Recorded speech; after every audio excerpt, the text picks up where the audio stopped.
Fala aí, meu povo. Hoje nós começamos o nosso módulo de células, tá? Quero começar falando para vocês, a primeira coisa que a gente tem que ter noção de célula é que elas são a unidade básica dos seres vivos, tá? Na verdade, eu posso começar falando para vocês de teoria celular. Então, a teoria celular, ela abrange três itens. Primeiro, a célula é a unidade básica dos seres vivos. Segundo, todo ser vivo é formado por células. E terceiro, toda célula vai se originar de uma célula pré-existente. Então as células não vêm do nada. Você tem que ter uma célula originando uma nova célula. E aí você pode falar assim: nossa, mas tá, então e da onde veio a primeira célula, né? Tipo aquela história, quem nasceu primeiro, o ovo ou a galinha? Né? Quando a gente fala de origem celular, a gente temos que puxar lá para a questão do surgimento dos seres vivos na Terra, tá? Mas isso a gente vai deixar para falar numa aula um pouquinho mais para frente. Então, por enquanto, anota aí, três coisas para ter em mente. Célula é a unidade básica dos seres vivos, todo ser vivo é formado por células e toda célula se origina de uma outra pré-existente, tá? Eu vou apresentar para vocês algumas nomenclaturas, né, específicas de quando a gente fala de célula. Então, o primeiro termo que a gente vai aprender a diferenciar é unicelular e pluricelular. Tá? O que é isso? A gente pode classificar os seres vivos em relação à quantidade de células que ele possui. Tá? Quando esse ser vivo possui apenas uma célula, como por exemplo bactérias, algas, alguns protozoários, a gente diz que esse ser é unicelular, uma célula unicelular. Olha o prefixo, uni. Quando esses seres vivos possuem duas ou mais células, né, a gente chama ele de pluricelular. É claro que, pô, não vai cair isso para vocês no Enem, no vestibular da vida, perguntando para você, querendo saber se você tem noção do que é uni ou pluricelular, mas esses termos eles podem ser inseridos dentro do enunciado de uma questão. Então, para você que está falando aí, nossa, vai começar a falar de uni pluricelular, coisa que eu aprendi lá no ensino fundamental, é importante a gente rever esses conceitos, porque eles ficam esquecidos, tá? Então, uma série de coisas que a gente vai falar aqui, vocês já viram em algum momento da vida de vocês, né? Mas às vezes você pode ter esquecido. E a pior coisa que tem é você ler o enunciado de uma questão e não saber o que fazer porque você não lembra daquele termo, tá? Então não custa nada, a gente gasta aí 5 minutinhos da nossa vida, mas acaba revisitando esses termos. Então, unicelular, formado por uma única célula, pluricelular, duas ou mais células, tá? Outro termo também é o micro e macroscópico. E esses dois termos estão relacionados ao tamanho da célula, tá? Nossa, eu vou precisar saber o tamanho exato. Não, só se prende a uma coisa. Se você consegue enxergar a célula a olho nu, eu falo que ela é uma célula macroscópica. Se você não consegue enxergar essa célula a olho nu, se você precisa do auxílio de equipamentos, né, que ampliem o tamanho dessa célula para você poder enxergar, eu chamo essa célula de microscópica, tá? Então, enxergo a olho nu, célula macroscópica. Não enxergo a olho nu, célula microscópica. Nós podemos também diferenciar, continuando essa série de diferenciações, né? A gente pode também classificar a célula em relação ao grau de especialização, né? E aí a gente vai trabalhar com três graus, né? As células, com três tipos de especializações, desculpa. As células indiferenciadas, as diferenciadas e as desdiferenciadas, tá? Então vamos começar pela indiferenciada. A gente diz que uma célula é indiferenciada quando ela ainda não tem uma função específica. Ela ainda não tem uma especialização, tá? Então, é aquela célula que ela ainda tem a capacidade de se transformar em qualquer outro tipo em qualquer tipo celular, né? E aí você também pode ouvir o termo célula totipotente, né? E mais uma vez, se relaciona ao fato de que é um tipo celular que pode dar origem a qualquer outro tipo de célula, tá? Vocês já devem ter ouvido falar, por exemplo, das células tronco embrionárias, né? Elas são células indiferenciadas. As células diferenciadas, elas já são células que já têm uma função específica, né? Ela já passou por um processo de especialização e aí ela já tem uma função definida.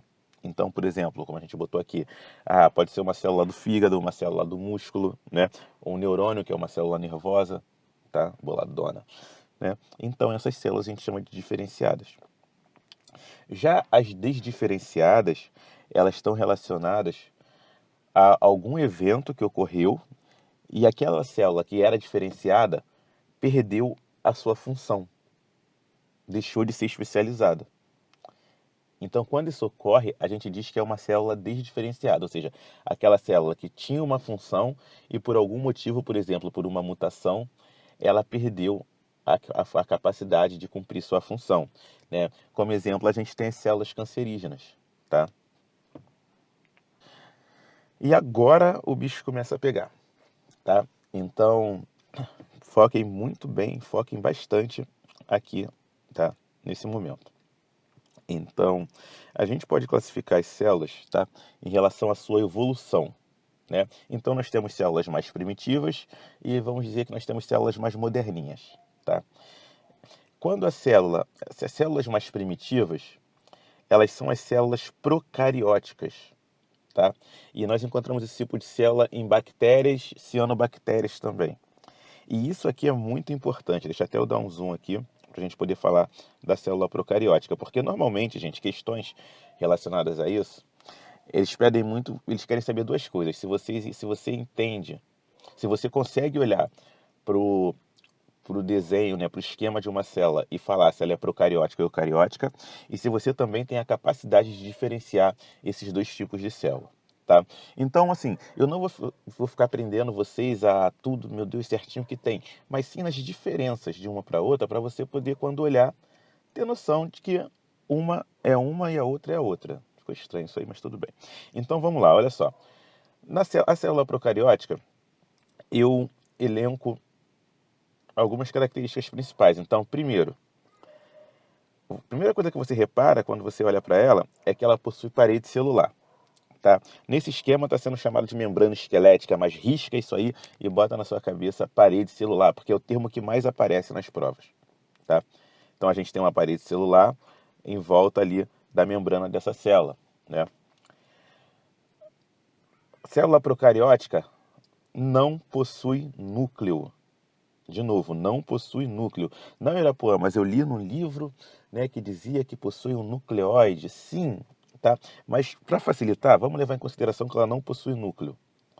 E por que que eu falo isso? Para poder te dizer seguidamente que já que ela não possui um núcleo, né, não possui carioteca, por isso que é procariótica, né, o material genético dela ele se encontra disperso no citoplasma. Então, digamos que fosse um DNAzinho, você ia encontrar ele solto no citoplasma.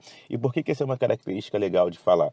Porque vocês estão acostumados a falar assim, o DNA ele está dentro do núcleo da célula. Isso é verdade? Está dentro do nucleolo. Tá, mas é verdade? Em partes, porque é verdade quando eu estou analisando uma célula eucariótica, né, que é uma célula que possui núcleo, né, possui aquele núcleozinho delimitado por membrana.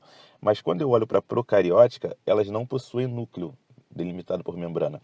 Então esse material genético fica disperso no citoplasma. Tá?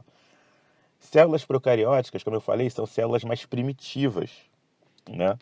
Então você vê que é uma célula que não precisa de quase. Elas são células muito menos complexas.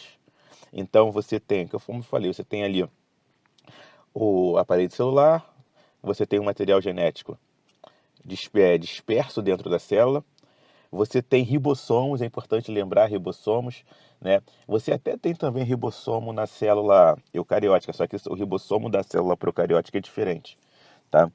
Eu poderia falar que é um ribossomo 70S, na procariótica 80S, mas não é o caso agora na eucariótica 80S, mas isso não importa para vocês. O que importa é que vocês saibam que a gente vai encontrar na célula procariótica ribossomos, parede celular, tá? Material genético disperso no citoplasma, não possui núcleo delimitado por membrana. Tem outras coisas? Tem, mas não interessa, tá? A nível de que aparece nas provas para vocês, vocês têm que saber disso. Então, toda vez que você olhar uma célula procariótica, ela vai ter essa carinha aqui, tá? Quando eu comparo com uma célula eucariótica, que já é uma célula, né, mais, como é que eu posso, qual seria a palavra mais especializada, tá? Já de cara você percebe que a procariótica tem muito, a eucariótica tem muito mais coisa dentro dela. A eucariótica, nós dividimos elas em eucariótica animal e eucariótica vegetal, tá? Esse aqui é um exemplo de uma eucariótica vegetal.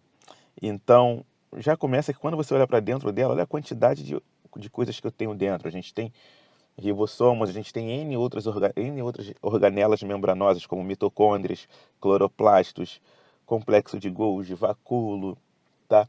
Eu vou deixar para falar melhor sobre elas quando eu for diferenciar, né, célula animal de célula vegetal, tá? E aí a gente vai debater o que difere uma da outra, como por exemplo, a célula animal e vegetal, elas têm as mesmas estruturas, né? Sendo que tanto em relação à estrutura quanto em relação às organelas, né, essas coisinhas que tem dentro dela, a célula vegetal tem algumas coisas a mais, como por exemplo, o cloroplasto, o vacúolo, né? Ah, mas pô, por quê? Por exemplo, o cloroplasto. O cloroplasto, ele atua na fotossíntese, né? Animais não fazem fotossíntese. Claro, você pode falar do sapo que tinha cloroplasto lá que encontraram, mas isso aí é outro assunto. Mas em suma, no geral, animais não fazem fotossíntese. Então, eles não precisariam de cloroplasto. Então, toda vez que a gente vê uma célula e essa célula tem cloroplasto, a gente pode falar com certeza que é uma célula vegetal, tá? Então, provinha de vocês lá, Enem, pediu para você falar que tipo de célula é aquela ou identificar um tipo celular e citaram que tem cloroplasto, você já sabe, célula vegetal. Da mesma forma, por exemplo, em relação à estrutura, parede celular. Célula vegetal possui parede celular, né, que vai ajudar na proteção, vai ajudar a evitar a perda de água. Célula animal já não tem parede celular, tá? Mas vamos debater isso mais para frente.